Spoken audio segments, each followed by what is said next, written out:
एक छोटे से शहर में सुरेश नाम का एक आदमी रहता था। सुरेश एक पुराने परिवार का वारिस था जिसके पास अच्छी खासी जायदाद थी। उसका घर बड़ा था लेकिन दिल में एक सादगी थी, जैसे किसी गांव में बुजुर्ग की। उसकी उम्र करीब 42 साल की थी। पत्नी की मौत हुई कई साल हो चुके थे, एक हादसे में चली गई थी। अब घर में अकेला रहता था, बस काम धंधे में लगा रहता। उसकी एक छोटी सी फैक्ट्री थी शहर के बाहर, जहां से वह रोज शाम को थका हारा लौटता। लेकिन घर की देखभाल कौन करे, वह तो बस काम में डूबा रहता। घर धूल धरसित हो गया था। एक दिन उसके एक पुराने मित्र ने कहा, सुरेश तू अकेला क्या करेगा, एक नौकरानी रख ले जो घर संभाले। सुरेश ने सोचा ठीक है और जल्द ही शहर के एक एजेंट से बात करके एक लड़की को घर पर बुलाया। उसका नाम था प्रिया। प्रिया की उम्र कोई 24-25 साल की होगी। वह गांव में आई थी लेकिन शहर की चकाचौंध में थोड़ा बहुत घुल मिल गई। उसकी आंखें बड़ी बड़ी थी जैसे कोई सपना छिपा हो, और होंठों पर हमेशा एक हल्की सी मुस्कान रहती। उसका बदन न ज्यादा दुबला न ज्यादा भरा, बस ऐसे कि देखने वाला एक पल रुक जाए।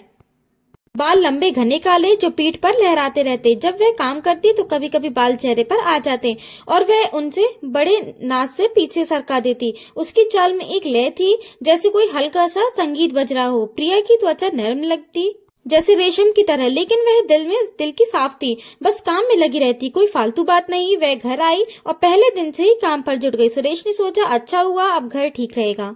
सुबह उठकर प्रिया चाय बनाती, फिर झाड़ू पोछा, कपड़े धोना, रसोई संभालना। सुरेश फैक्ट्री जाने से पहले नाश्ता करता और प्रिया बड़े सम्मान से प्लेट रखती। साहब नाश्ता तैयार है। गरम गरम रोटी। उसकी आवाज में एक मिठास होती जो दिल में छू जाती। सुरेश मुस्कुराता और कहता, प्रिया तू कहाँ से सीखी इतनी अच्छी रोटी बनानी। गाँव में। प्रिया हंसकर जवाब देती, जी साहब गाँव में सब कुछ हाथ से सीखा, माँ ने सिखाया। वहां मशीनें कहाँ होती। फिर दिन बीतते गए और घर में एक रूटीन बन गया। शाम को सुरेश लौटता, प्रिया दरवाजा खोलती, आ गए साहब, थकान लग रही है, पानी लाती हूँ। वह गिलास लेकर आती और कभी कभी गिलास पकड़ाते वक्त उंगलियां छू जाती, लेकिन वह बस संयोग होता। सुरेश कहता, प्रिया आज फैक्ट्री में बहुत काम था, कमर दर्द कर रही है। प्रिया कहती, साहब आप आराम कीजिए, मैं खाना गर्म कर लाती हूँ।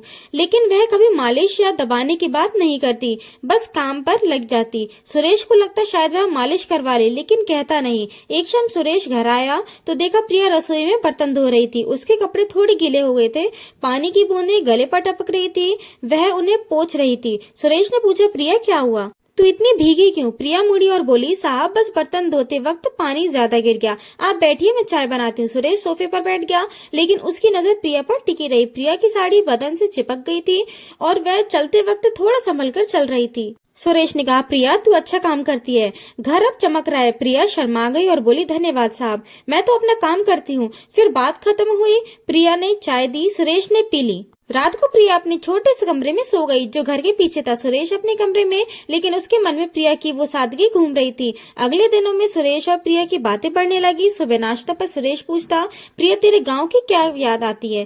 प्रिया हंसकर कहती, साहब वहाँ खेत नदियाँ सब हरा भरा, मैं बचपन से काम करती हूँ। यहाँ शहर में सब तेज है लेकिन अच्छा लगता है। सुरेश कहता, हाँ शहर में सब भाग दौड़ है, लेकिन तेरे से सादगी अच्छी लगती है। प्रिया की आंखों में चमक आ जाती, साहब आप भी अच्छे हैं, कभी डांटते नहीं। एक दिन प्रिया सुरेश का कमरा साफ कर रही थी तो वहाँ एक पुरानी तस्वीर मिली सुरेश की पत्नी की। प्रिया ने पूछा, साहब यह कौन है। सुरेश उदास हो गया, यह मेरी पत्नी है, प्रिया गुजर गई।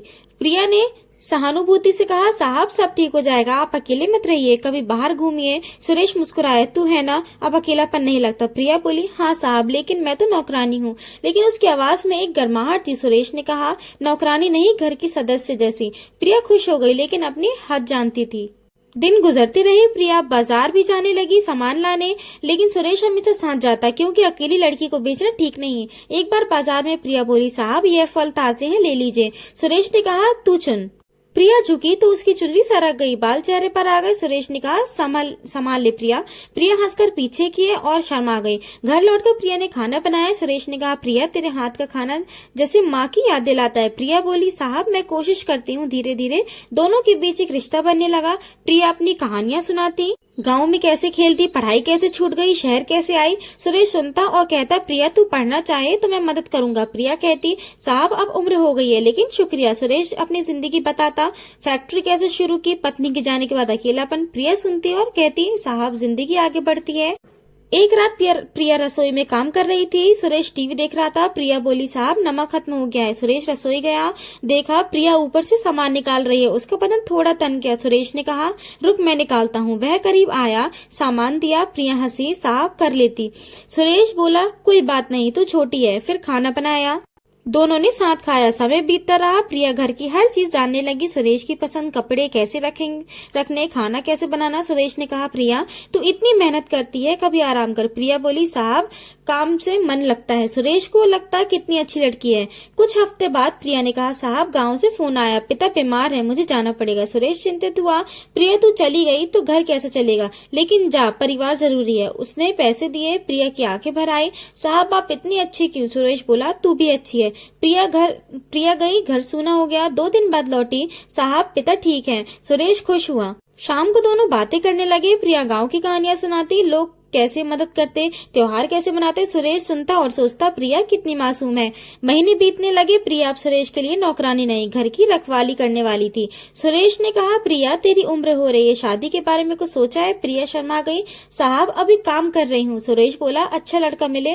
प्रिया हंसकर बोली, आप जैसे मिले तो। सुरेश मुस्कुराया, मैं बूढ़ा हूँ। प्रिया के आने को साल भर हो चुका था। घर में उसकी हंसी गूंजती। सुरेश खुल जाता। कभी कभी छत पर बैठते, चाय पीते। प्रिया कहती, साहब गांव में तारे साफ दिखते हैं। सुरेश हंसता, यहाँ तू है, तारे नीचे उतर आए। प्रिया शर्माती। एक दिन सुरेश का दोस्त अमित आया। शाम को घर आया। प्रिया दरवाजा खोला। अमित की नजरें ठहर गई। उसने सुरेश से कहा, यार यह तो कमाल है। सुरेश ने टाला। अमित ने प्रिया से मजाक किया, लेकिन सुरेश को अच्छा नहीं लगा। उसने अमित को विदा किया। रात को प्रिया ने पूछा, साहब आपके दोस्त को बुरा लगा? सुरेश बोला, नहीं, तू ध्यान रखना। उस दिन सुरेश को लगा प्रिया को बचाना उसका फर्ज है। फिर सुरेश की तबीयत खराब हुई, बुखार आया। प्रिया ने सेवा की, दवाई पट्टी काढ़ा, रात दिन देखभाल। तीसरे दिन सुरेश ने प्रिया का हाथ पकड़ा।